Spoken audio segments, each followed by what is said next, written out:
കേരളത്തിൽ വന്യജീവി ആക്രമണം ഗൗരവമായ ഒരു പ്രശ്നമായി ഇപ്പോഴും തുടരുന്നു. ഈ കഴിഞ്ഞ ദിവസം ഒരു ജീവൻ കൂടിയാണ് നഷ്ടമായിരിക്കുന്നത്.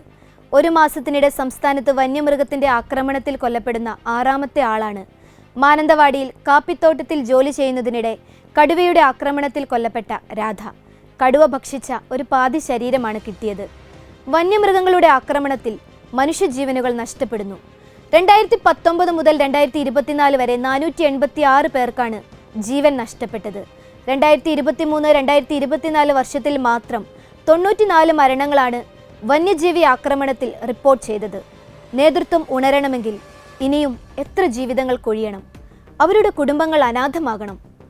മനുഷ്യജീവന് ഭീഷണിയായ വന്യമൃഗങ്ങളെ നേരിടുന്നതിന് കേന്ദ്രത്തിന്റെ നിയമം തടസ്സമാണെന്നാണ് മുഖ്യമന്ത്രി പറയുന്നത്. കേരളത്തിന്റെ മുഖ്യമന്ത്രി പറഞ്ഞത് വസ്തുതാവിരുദ്ധമാണെന്ന വാദവുമായി കേന്ദ്രമന്ത്രിയുടെ കത്തും പുറത്ത്. ഇപ്പോൾ കേരളവും കേന്ദ്രവും തമ്മിൽ വീണ്ടും ഒരു പോരിന് കളമൊരുങ്ങുകയാണ്. ഇതിനിടയിൽ ഉപജീവന മാർഗവും ജീവനും പണയം വെച്ച് സാധാരണ കർഷക ജനങ്ങളും. 1972 വന്യജീവി സംരക്ഷണ നിയമം ഇന്ത്യയിൽ വന്യജീവികളും അവരുടെ ആവാസ വ്യവസ്ഥകളും സംരക്ഷിക്കുവാൻ വേണ്ടി രൂപീകരിച്ച ഒരു പ്രധാന നിയമമാണ്. ഇതിന്റെ പ്രധാന ലക്ഷ്യം തന്നെ വന്യജീവികളെ വേട്ടയാടുന്നതും കൊല്ലുന്നതും നിയന്ത്രിച്ച് അവർക്ക് സംരക്ഷണവും സംരക്ഷിത ആവാസ വ്യവസ്ഥയും നൽകുക എന്നതാണ്.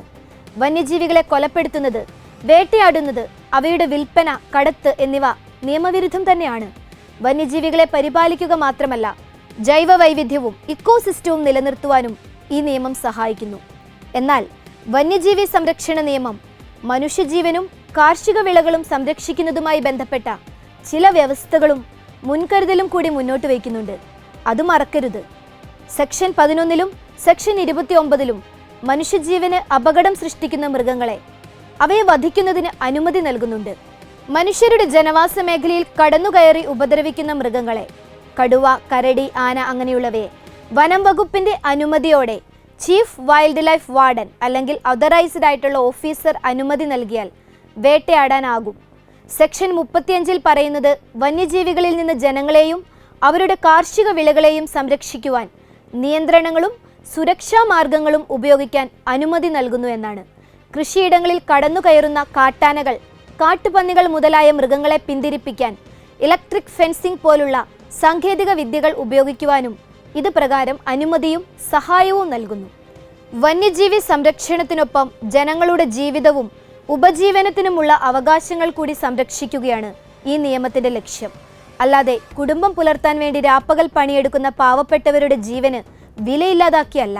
കേന്ദ്ര വനം പരിസ്ഥിതി വകുപ്പ് മന്ത്രി ഭൂപേന്ദ്രർ യാദവിന്റെ കത്തിൽ മനുഷ്യജീവന് ഭീഷണിയായ ഷെഡ്യൂൾ 1-ൽ ഉൾപ്പെട്ട ആന, കടുവ, പുലി തുടങ്ങിയവയെ വെടിവെക്കാനുള്ള അനുവാദം നൽകുവാൻ സംസ്ഥാന ചീഫ് വൈൽഡ് ലൈഫ് വാർഡന് 1972 വനനിയമ പ്രകാരം തന്നെ അധികാരമുണ്ടെന്നാണ് വിശദീകരിക്കുന്നത്. ഇതിന് വിരുദ്ധമായ വാദങ്ങളാണ് കേരളത്തിന്റെ ഭരണ നേതൃത്വം ഇപ്പോൾ പറയുന്നത്. മനുഷ്യജീവൻ നേരിടുന്ന ഭീഷണി പരിഹരിക്കുവാൻ കേന്ദ്രവും സംസ്ഥാനവും തർക്കങ്ങൾ മാറ്റി പ്രവർത്തിച്ചാൽ മാത്രമേ ജനങ്ങളുടെ ജീവനും ഉപജീവനവും സംരക്ഷിക്കപ്പെടുകയും വന്യജീവി സംരക്ഷണത്തിന്റെ മൂല്യങ്ങൾ നിലനിർത്തുകയും ചെയ്യാനാകൂ. ജനങ്ങളുടെയും പ്രകൃതിയുടെയും സംരക്ഷണം സുസ്ഥിരമായി നിലനിർത്തണം. അതിനുവേണ്ട ദീർഘകാല പരിഹാര മാർഗങ്ങൾ പ്രാവർത്തികമാക്കണം.